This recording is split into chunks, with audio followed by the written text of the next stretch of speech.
All right.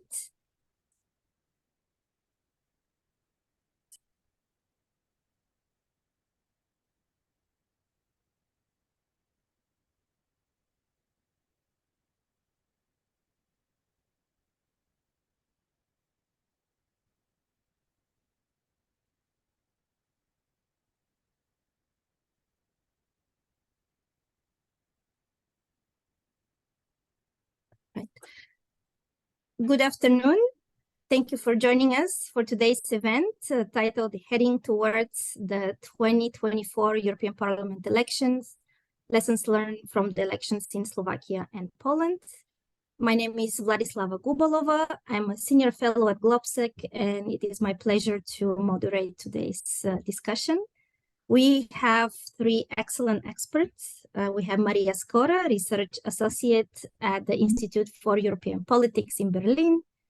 We have Michal Vašečka, sociologist, well-known in Slovakia and from Bratislava Policy Institute. And of course, Roland Freudenstein, vice president of GLOBSEC and head of Brussels office.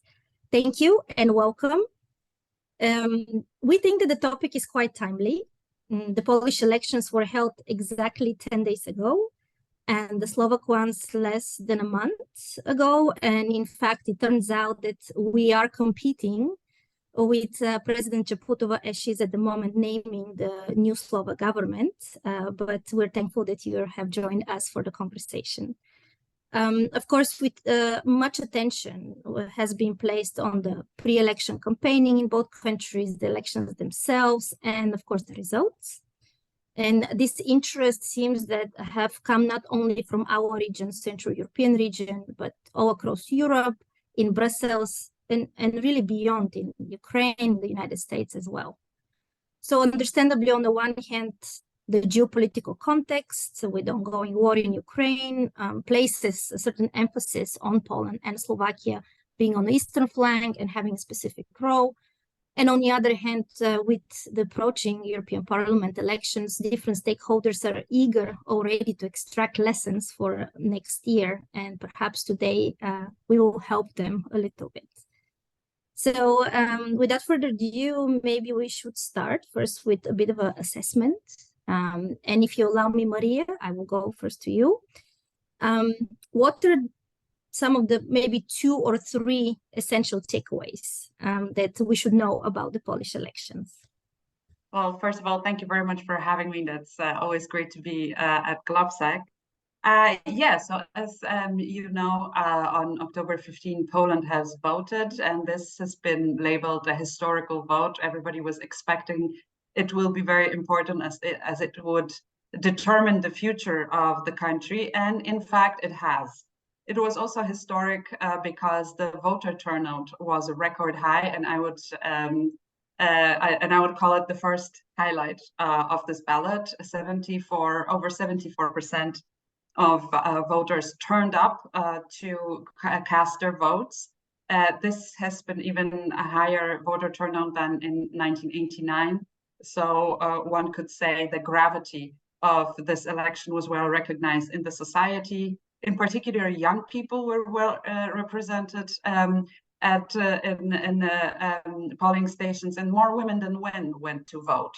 So it also was something new in the history of Poland. And last but not least, also many people abroad registered to vote, and outside the country, 600,000 people went to vote, and so the diaspora was also very mobilized. So that's the first takeaway.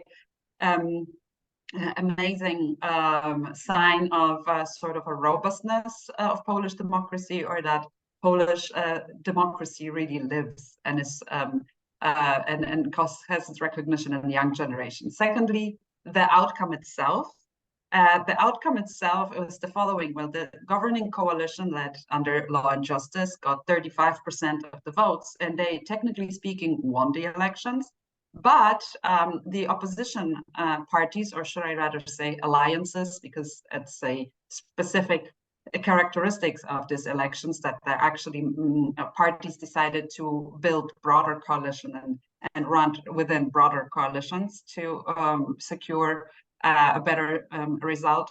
Actually, the opposition parties got the majority of votes. And by the opposition parties, I mean the civic coalition led by Donald Tusk, so the Christian Democrats, Liberals, and the Greens, 30% of the vote. Then the third way, which is the Liberal Christian Democrat, new face, partly on the Polish political scene. It's the Agrarian Party, but also a Christian celebrity, Szymon Hołownia, who decided to get involved in Polish politics. And this fresh wind and the wind of change has got him 14.5%, almost 14.5% of the votes. And then the left, which is also a combined forces of the progressive actors, 8.5%.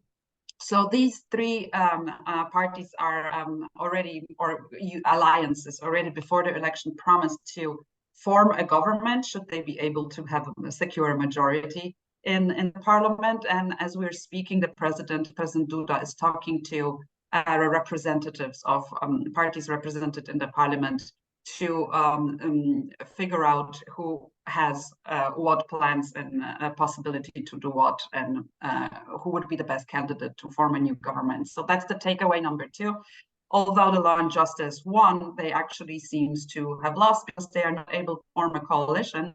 And that brings me to the third point, because there is still a third actor that will be present in the Polish parliament, the far-right Konfederacja, whose result I would say is a bitter disappointment. They started the campaign with 15% or more in the polls and ended up with 7%. They were running a very anti-Ukrainian, anti-migrant campaign, also with many conspiracy theories. And so they also announced that they won't be working with anybody, the opposition or the current government. And they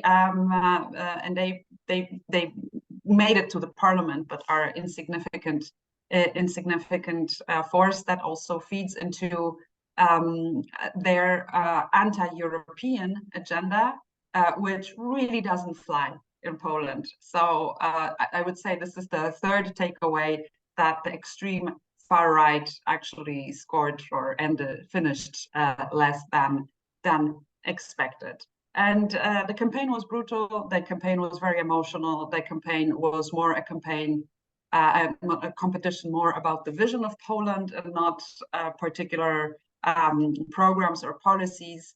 And in that sense, it was a historic election, because should this new government of the opposition forces be materialize, then we will see a pivot in Polish politics and in Polish European politics, also assuming that other public institutions will be also ready to cooperate with the new government. But let's leave it for now. Thank you very much. In a sense, a rather positive picture you drew for us. Of course, there are challenges ahead, certainly, but what I gathered, what you mentioned, robustness of Polish democracy, that this exists and this was reinvigorated or was able to prevail in some sort, and that the wind of change. So these are interesting mentionings, and as you were speaking, the question, and we'll come to campaigning a little bit later. I think this will be interesting to dissect a bit further. But what you mentioned is that indeed, while the current government in Poland have struggled with its relationship to Brussels, we know that of different surveys that the people themselves are very much pro-European, 85%, I think somewhere I read even, in their attitudes. So that is interesting. And also what you mentioned, migration, and we'll probably again talk about topics in a little bit, but was that, that's the question, did migration even put on a referendum is a question, did it help or hindered? So quite interesting, I think, happenings in Poland. But you said that, this is historical vote. What would be probably the one or two main challenges, maybe even in a short term, that you foresee before we see this wind of change and a sustainability of the robustness? Well, that's a very good question, and it has to do with Polish democracy as well, because the Law and Justice in the last 8 years has launched, the government of Law and Justice has launched many judicial reforms and has started transformation of the state.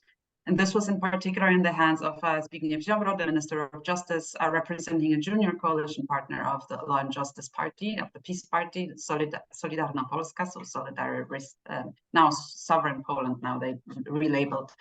But the gist of it is that although the Law and Justice won't probably, the Peace Party won't be in government, yet the Law and Justice will be present in many other public institutions or institutions that are relevant for legislative process, for lawmaking, for decision making. For example, the Constitutional Tribunal is politically very is connected with the Law and Justice. That's what I want to say. There's even 2 former members of Parliament of Law and Justice that are now constitutional judges, and the Constitutional Tribunal now is actually paralyzed because there are internal quarrels and disagreements. Then the Supreme Court has also people who are close to the currently governing coalition, the National Bank of Poland, and the elephant in the room, President Andrzej Duda. All laws decided by the Polish Parliament have to be signed by the president, who also has the veto right, can send a draft to this Constitutional Tribunal. So although the opposition has secured the majority in the Sejm and Senate, Senate is the upper chamber of Polish Parliament and Sejm the lower house. So although the opposition has a majority in both in the Parliament, their life won't be easy. And it's also a test to the Polish democracy or the integrity of people in certain positions, and to what extent they will behave in a partisan way, and to what extent they will also be ready to cooperate with the new government, which not necessarily represents their political sympathies or party sympathies, but for the good and of the country, to govern the country and not leave it in the limbo. So to wrap up, winning the elections for the opposition is just the first step. The second step is actually forming a coalition. I mentioned there are 3 election alliances, and in total, I think there are 13 parties that combined created these 3 alliances. And then agreeing on a coherent coalition agreement as another step, and forming, getting the being given a chance to form a majority government, and then governed and navigate through this through the sea and between the other political and party interests is a long-term challenge for the possible new government of probably Donald Tusk. Thank you very much. Very enlightening indeed. Michal, to you, the same question, really. You had a little bit more time, I think, to think about it, because the elections were almost a month ago. We are now having a new Slovak government as of today in place. The parliament just had their first session today, with oaths being taken. But nevertheless, I think we should come back a little bit to the election time, and maybe you can share with us what do you see are some of the, what did you extract as the essential takeaways from the election in Slovakia? Thank you very much, Vladislava, and let me mention that in fact you suggested that exactly today there is a first session of a parliament, and the new government received its credentials from president right at this moment, you know, so since 2 o'clock. And exactly as Maria said, that wind of change came to Poland. It did come to Slovakia as well, but it's a slightly different wind. You know, it's like the föhn, which is coming to Alps or Carpathian Mountains and destroying everything. So this is pretty much what happened in Slovakia. But let's be fair. Many of us, we are not surprised at all. We expected these results for a very long time, and unlike in Poland, where the demand for a change was visible for months to come, we didn't know what will be the outcome. We didn't know what campaign might change, but demand for a change was on the table. It was visible. Poland in the last 8 years changed dramatically, and especially young people and women, and that's visible from data in case of Poland, voted peace out of the power. And by the way, there are even calculations that without such a mass mobilization of women, in case of Poland, peace would be probably still relatively close to, to stay in power. I mean, they would probably lose even in spite of that, but it would be 50-50, So suddenly we would find ourselves in Poland in a very different situation. Slovakia was relatively a clear case. And I was actually surprised when some, especially young people, were suggesting that, we still see a chance that the pro-European, pro-democratic, pro-Atlantic government might be created. And I was staring at them like, okay, guys, and where do you want to take those voters from? Data suggesting something completely else. So this is the first lesson to be learned from Slovak case. Don't expect miracles. Miracles are happening, somewhere in fairy tales, but not in reality.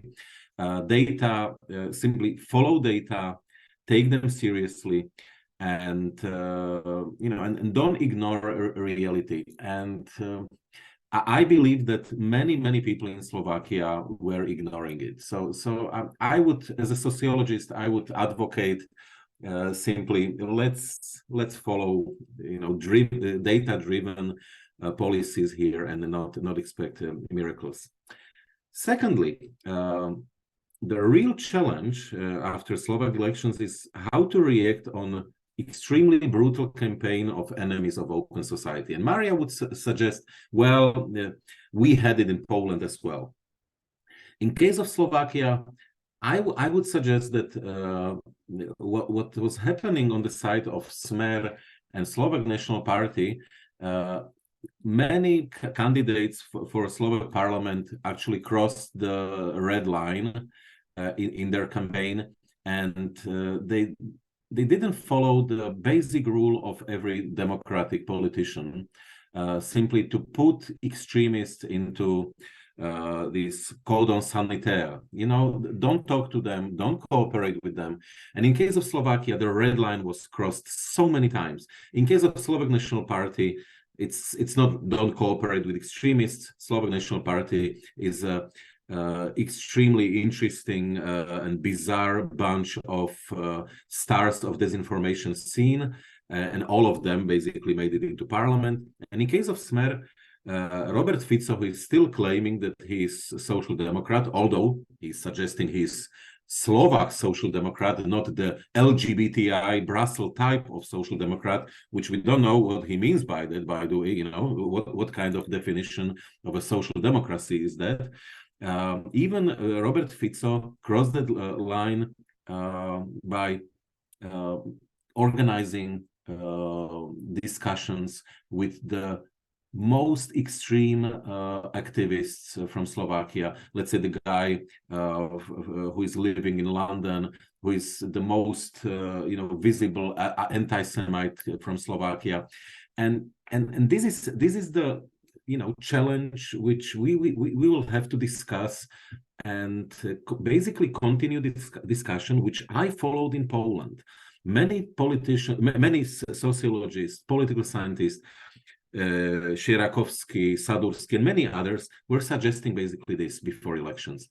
Let's be as populistic as peace, and after elections, we'll see. We'll change the policies. Of course, we will not stick to everything what we suggested in a campaign.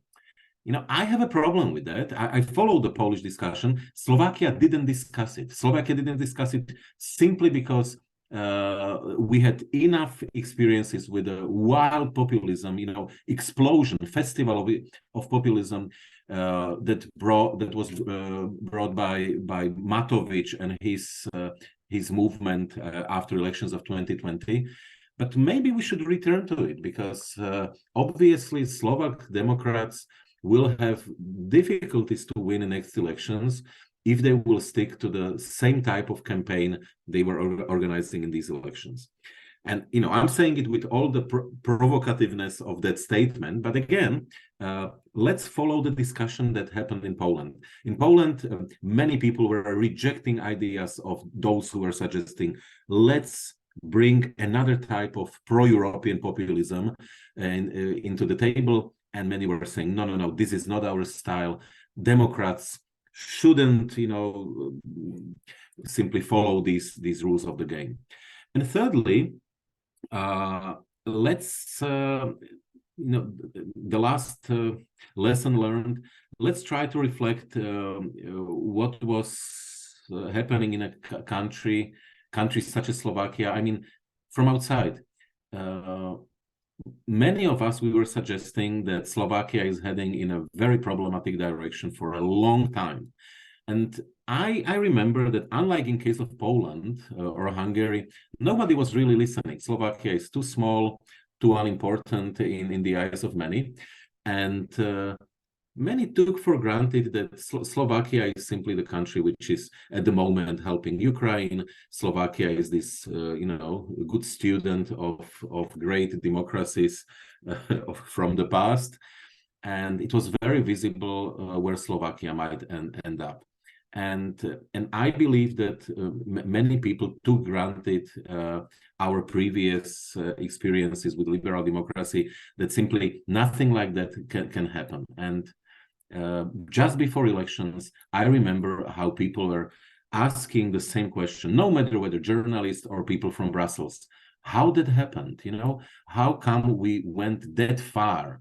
But it was very visible, actually, already 2 years ago, that Slovakia is heading in a problematic direction. So let's try to react much earlier. And let me give you a last example, not to swallow all the time. It was very visible that Slovak public space is extremely toxic because of the toxicity of Facebook and many other social media. And nobody really was reacting. And even when Slovakia asked Meta to change certain policies, to cancel some of accounts, Meta was not even responding, not closing, but not even responding to absolutely legitimate questions coming from Slovakia. I would understand it once it's coming from NGOs, but then it came from Ministry of Foreign Affairs and even from the governmental office. The Prime Minister of Slovakia himself was writing to Meta. Nobody responded. And only when he complained to 4 congressmen who visited from United States, those congressmen wrote to Meta, and finally, by some miracle, the most dangerous and most toxic accounts were closed, in Slovakia. So let's learn our lesson here. When we know that enemies of open society found their way how to poison public space, let's try to react in a realist, in a real time, and not when it's too late, basically.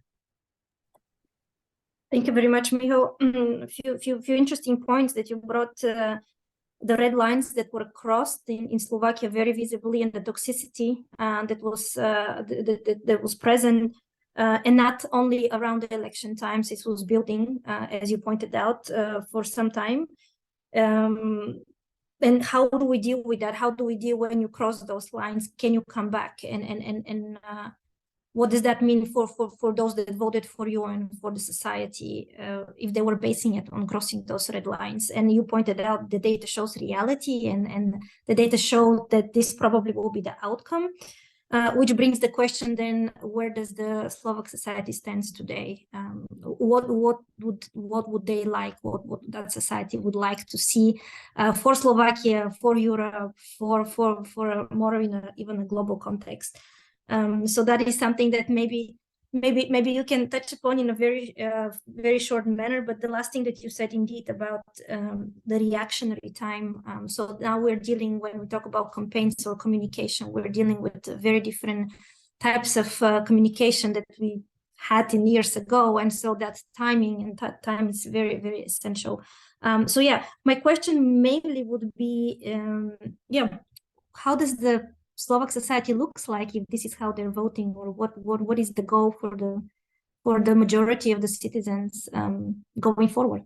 In your opinion? I can respond in various ways because I've immediately found several sub questions in your one question. But let me respond in this way. Slovak society is deeply polarized, exactly as many other societies in Central Europe. In reaction to elections, those people who voted in favor of political parties which are pro-democratic, pro-European, pro-Atlantic, you name it. These people are deeply unsatisfied with the new government. The other side is very satisfied. Let me mention, let's say, voters of Fico Smer. 99% of them are satisfied with the new coalition. In case of Slovak National Party, 98. In case of Hlas of Mr. Pellegrini, it's 93. So it's overwhelming majority. I mean, nothing surprising. What is important to mention is that what I'm expecting, and people in Slovakia might be surprised somewhere at the end of the day, in 4, or I would rather suggest 8 years, as it was the case in Poland, where Kaczynski was in power for 2 terms, they will be surprised that what is ahead are basically lost years for Slovakia, in economic terms, in societal terms. And why I'm suggesting it, Fico, Prime Minister Fico basically made a deal with citizens of Slovakia and with his voters. What we are seeking for is a stability. Stability is a key issue here. And by stability, what he means is we will not do any reforms. There will be no consolidation of finances in this country. So in other words, there will be no pain. Don't worry, no pain. But if there is no pain in 4 or 8 years, Slovakia will be simply lagging behind. And many countries, not only Poland, because Poland is jumping over Slovakia for several years already, but even countries such as Romania and many others might jump over Slovakia. Though Slovakia was just a few years ago right behind Slovenia and Czech Republic, speaking about those post-communist countries in the region. That's a history. That's a history, and I'm afraid that Slovakia will simply not find internal sources how to revitalize social economic potential, to restart the growth, restart also positive tendencies from the past, even in such issues, such as minority rights, human rights. Simply everything will be focused on stability and let's have no pain. And this is what scares me to death in a way, because Slovakia is already at the stage where the country desperately needs a certain push forward, and it will not receive it. Thank you very much. It's interesting to note the difference in between Maria, how she's speaking in this a bit uplifted notes, and Michal, of you pointing out more of a bit of a downward direction, a little bit or more we will see, or just as you said, stability, but that would lead possibly to lagging behind. Roland, time for you to shine and tell us and share what is happening in Brussels in relations to just the conversations, the interest on both the Slovak and Polish elections.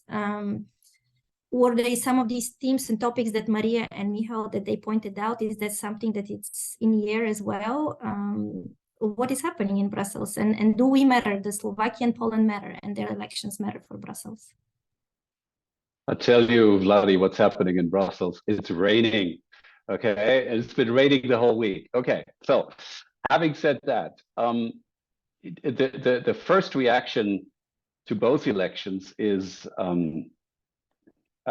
populists can be beaten, as we saw in Poland, and because Poland is considered so much weightier. I'm being careful in using my expression here, but just bigger, okay? And also because the Polish result was less expected than the Slovak result. I think the mood concerning Central Europe, also in the run-up to the 2024 European Parliament election, is comparatively upbeat, right? So there are more smiles than tears.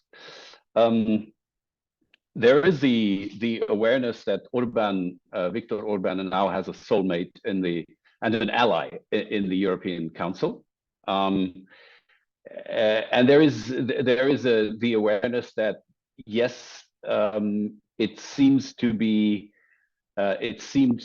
have been relatively easy for dangerous populists to win the election in Slovakia, but for the future of the European Union, also for the whole debate on reforming European institutions in the run-up to enlargement, as a precondition, in fact, for enlargement in a couple of years, the Polish election is the more important one when it comes to adding weight to the constructive approach to European integration. Okay, so I mean, I think that's the Brussels reaction. I'd like to add a general observation about European Parliament elections, and I'll start with this with a seeming paradox.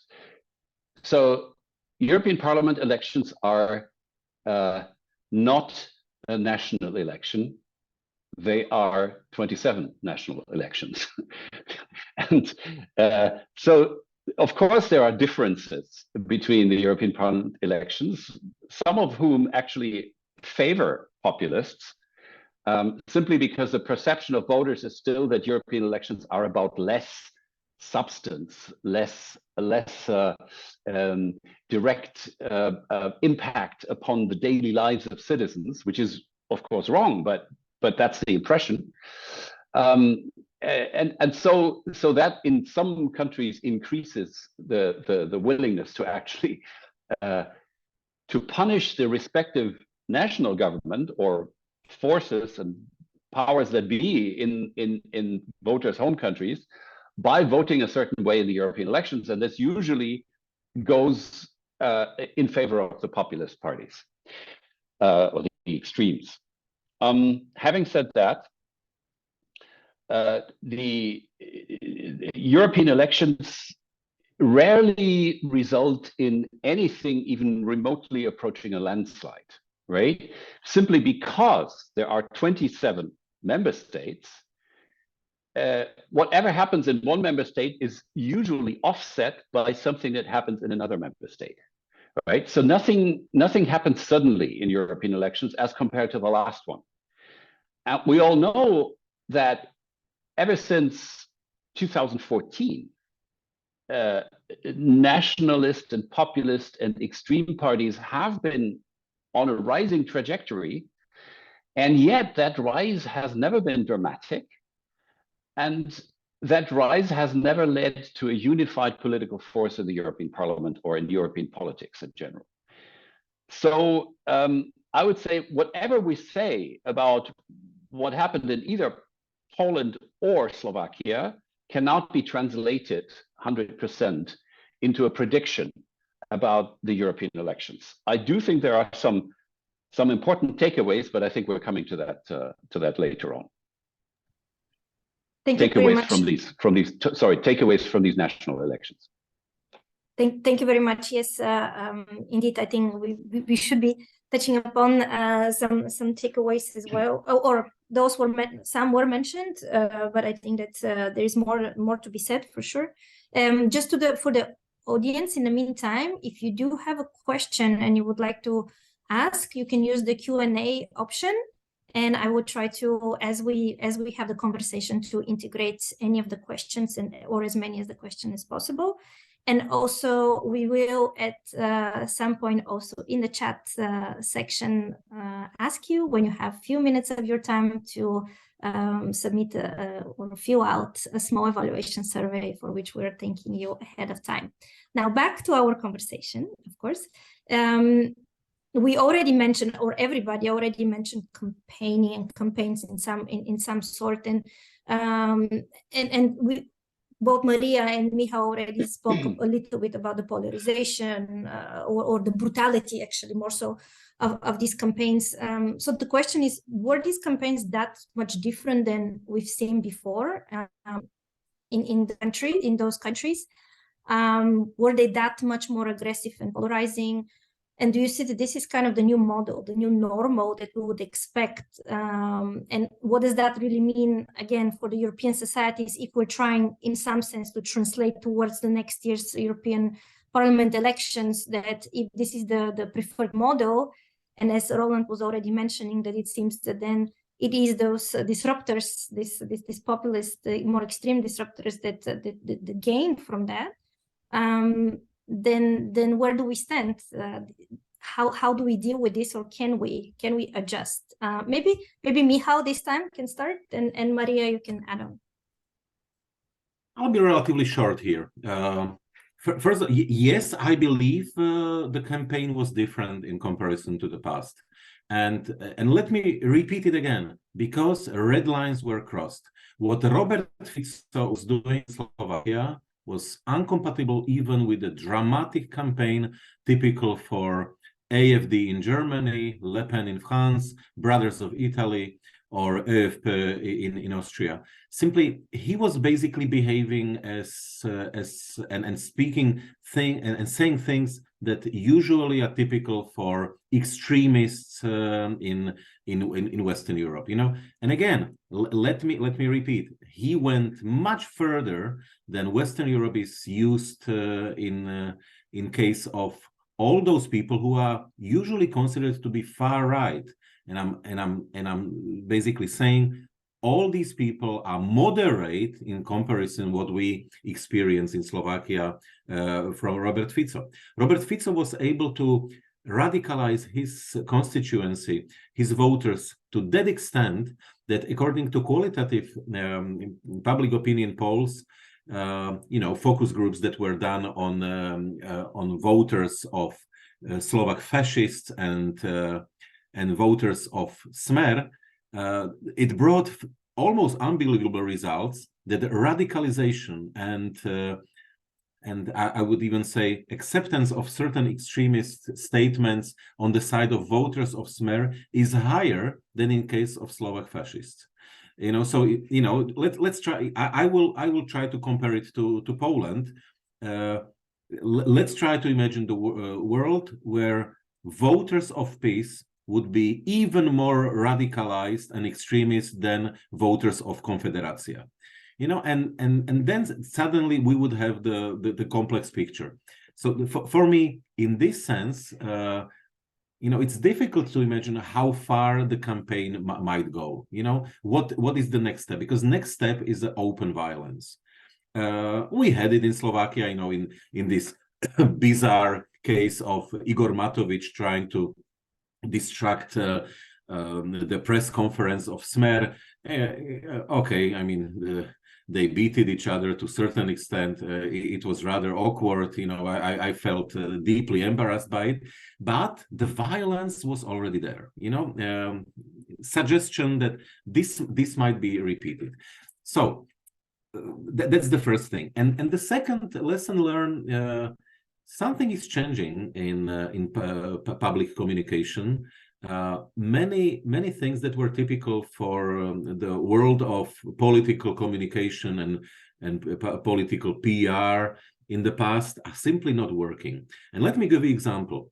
The guy who was making campaign for Mr. Babiš in the Czech Republic came to organize a campaign for one liberal party in Slovakia. It didn't work at all. because everything was focused, it was basically this typical campaign from the beginning of 21st century. Let's show politicians how they are, preparing coffee and a soup in a kitchen. Let's show them with their cat or dog, with small kids. Let's show their human face, so to say. It will work because it's always working. And the lesson learned from Slovakia is, I'm not suggesting that it doesn't work at all, but I'm suggesting it's not working as it did 20 years ago. That world is simply, again, over.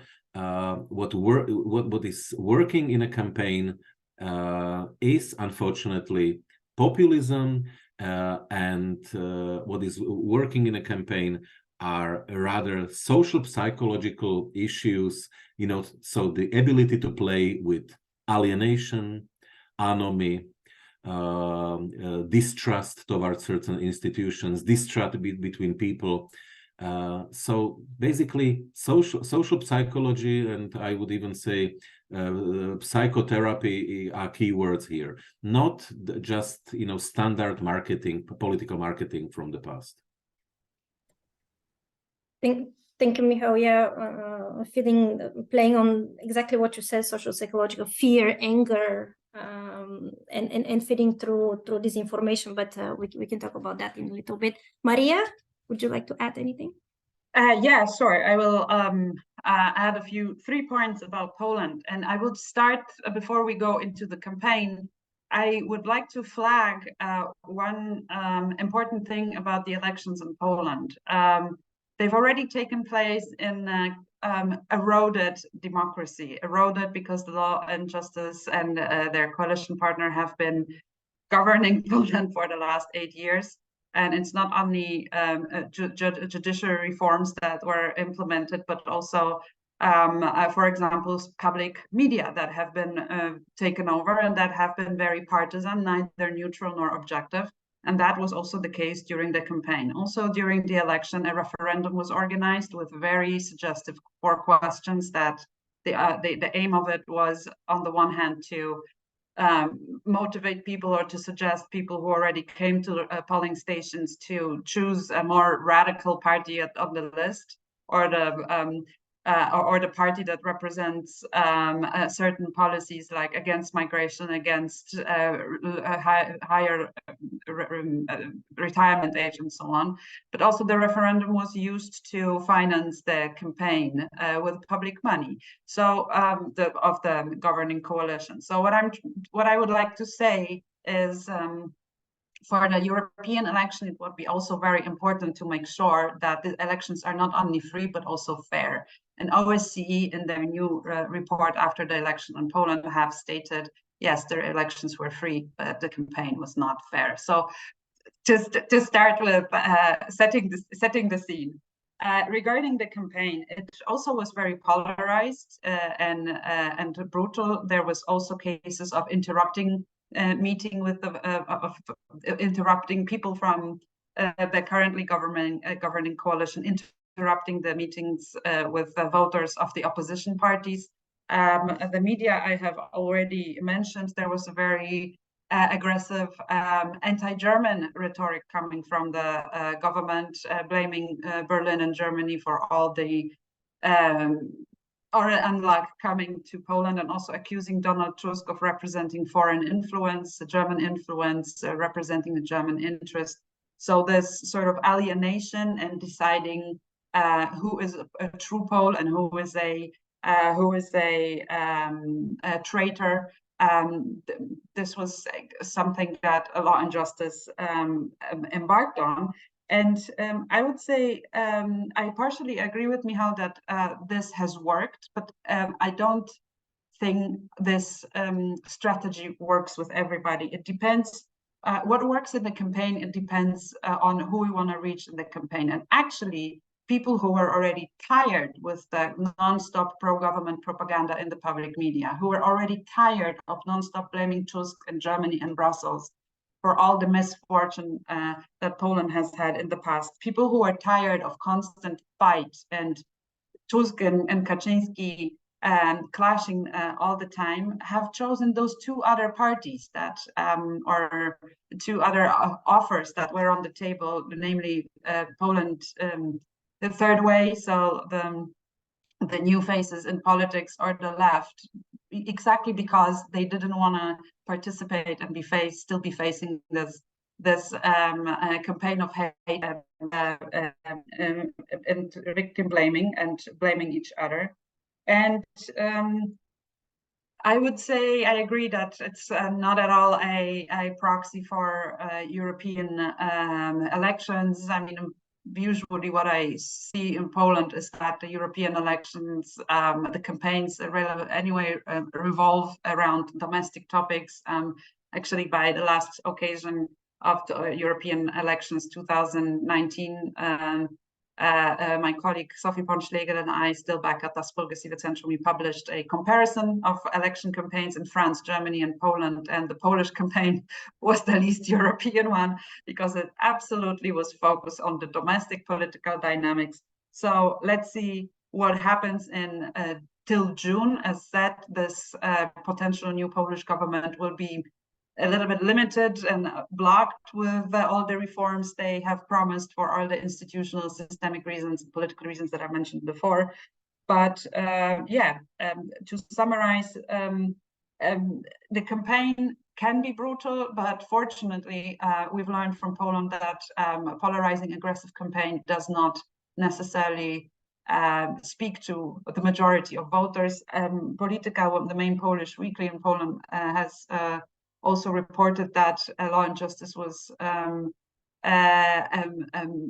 advisors of Orban and Hungarian spin doctors were advising in the campaign of the Law and Justice, and it also didn't fly in Poland. So, or did fly, but not with the expected output.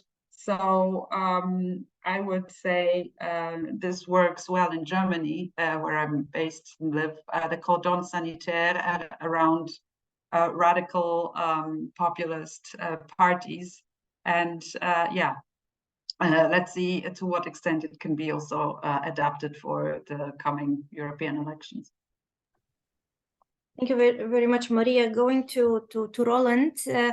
When we talk about campaigns, there is no way not to ignore the issue of malign external influence or malign foreign influence. The Commission actually was voicing concerns to the elections, prior to the elections, in that relation. And so I wonder, from your point of view, was there any dangerous trends that were observed in Poland and Slovakia particularly? And do you think that the European institutions should be concerned for next year's elections, the European elections? You are saying yes, of course, we know these are 27 national, in a sense, elections, but is there a certain concern? What should they be preparing for, given what we were seeing in Slovakia, maybe in Poland as well?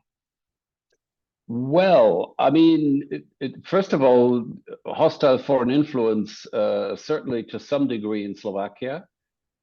But unless you classify Viktor Orban's shock troops advising the peace campaign as hostile foreign influence, there was no comparable thing in Poland. I mean, certainly, I mean, yes, you could say Konfederacja maybe got some arguments from Russian sites and so on, but I mean, I know Poland well enough that to openly advocate a pro-Russian narrative is not really an option in Poland, and that's different in Slovakia.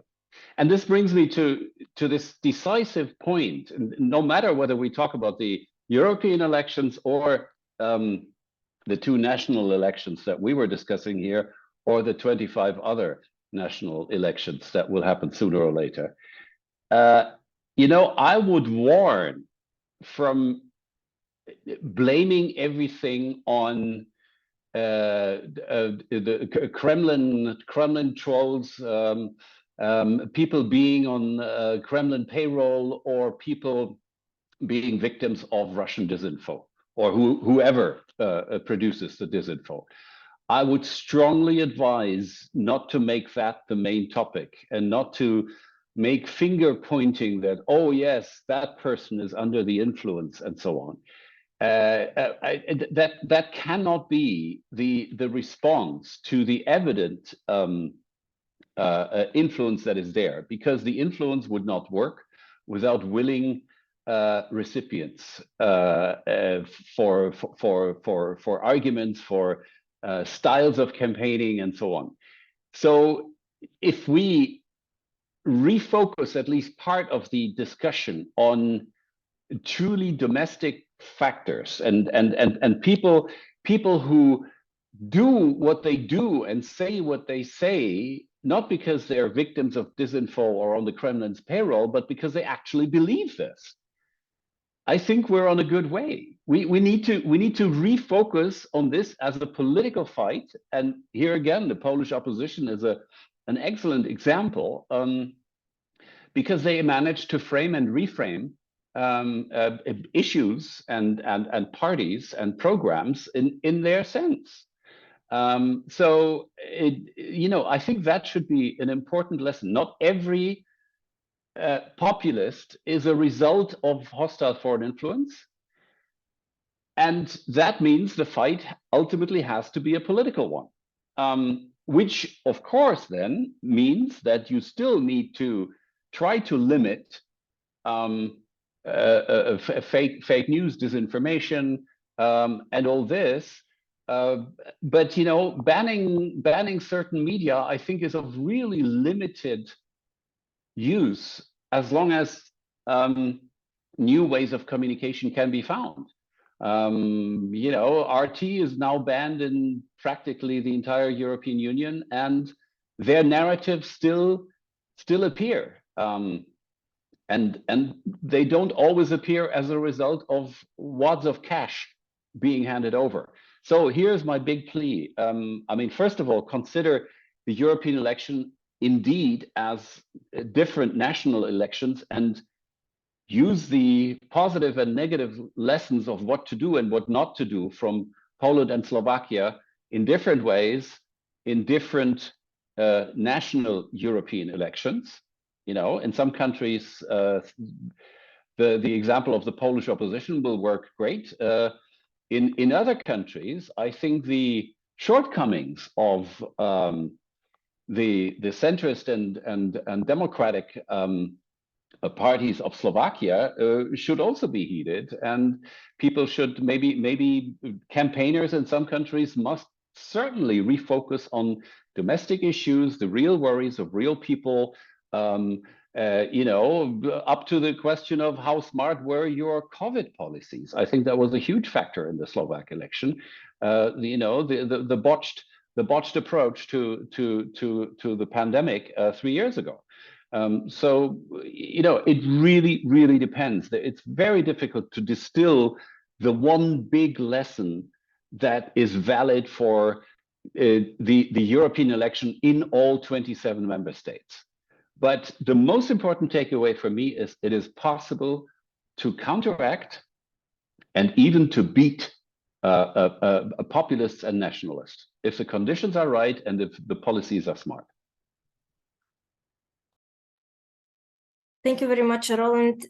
Because we have about 7 minutes left, there were 2 questions. One from actually came to me, not as you may see it or not see it. One is towards Maria, and it has to do with the relationship of the new government with President Duda. Would there be some specific, what will be the main factors in this cohabitation, or challenges? You mentioned a little bit when you started. And then for Michal, so I will kind of assign, and then you have a final probably statement, and then you can choose to answer or not on the questions. And Michal, for you was how do you see, especially if we're talking a little bit about foreign policy, which we of course today we didn't concentrate on, but how do you see that Slovakia will for the first time have a foreign minister that is not coming from he's not professionally an expert in foreign policy? Do you see this actually as a hindrance for Slovakia as it moves forwards, or actually maybe as an advantage? Then maybe the messaging will get lost somehow, and and things will move forward in a good pro-European, pro-Atlantic, pro-NATO direction. So that was the other question. But then maybe as you're, feel free to reflect on something that maybe was not said. And I would actually allow Roland again to step in and say his last word for this wonderful discussion.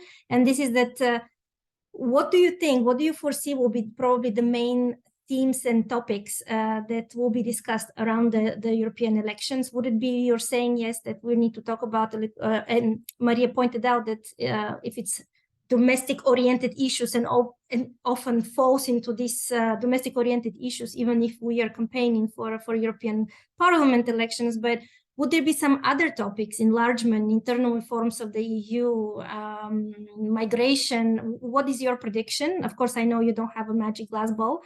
And then I would let Michal and then Maria to close for us. All right, Roland. Yeah, the crystal ball. Okay. I would say migration is certainly in many countries, if not all 27, a big or maybe the biggest topic in the next European election. We can safely predict this. And there's, I could see an emerging topic closely tied to migration, which is the splits in society that we now see appearing in some countries, at least, with pro-Palestinian protests and sympathy for Hamas among many migrants from Middle Eastern countries, which, at least as far as Germany and France, for example, are concerned, Belgium too, could have a long-term impact if the tense situation remains or even intensifies, possibly. So migration and integration, and how large minorities relate to the still majority of the receiving society, and so on. I think the question of the future of Europe, even the question of enlargement, is going to be relatively small as an issue in these European elections. That's partly because there's so many things that are difficult to understand and to explain, therefore. Whereas socioeconomic fears and who knows what economic crises will go through in the next 8-9 months, I think that is going to play a big role. And ultimately, I would say maybe the whole question of nation states as compared to the European Union as a whole, atmospherically, is going to play a role, and is going to be used by a lot of populists in their campaigns, in the sense of, we don't want a further erosion of our national sovereignty. That's the thing I just read today about the Netherlands. The possible next prime minister of the Netherlands is a former Christian Democrat who is now saying that we shouldn't delegate any more competences to Brussels. So maybe because I've just read it, but that, if it's framed in that simple way, then the future of Europe will also be a topic in the next election. Thank you very much, Michal. Yeah, okay, so we can have a long discussion about foreign policy of Slovakia. Let me try to squeeze it into several points.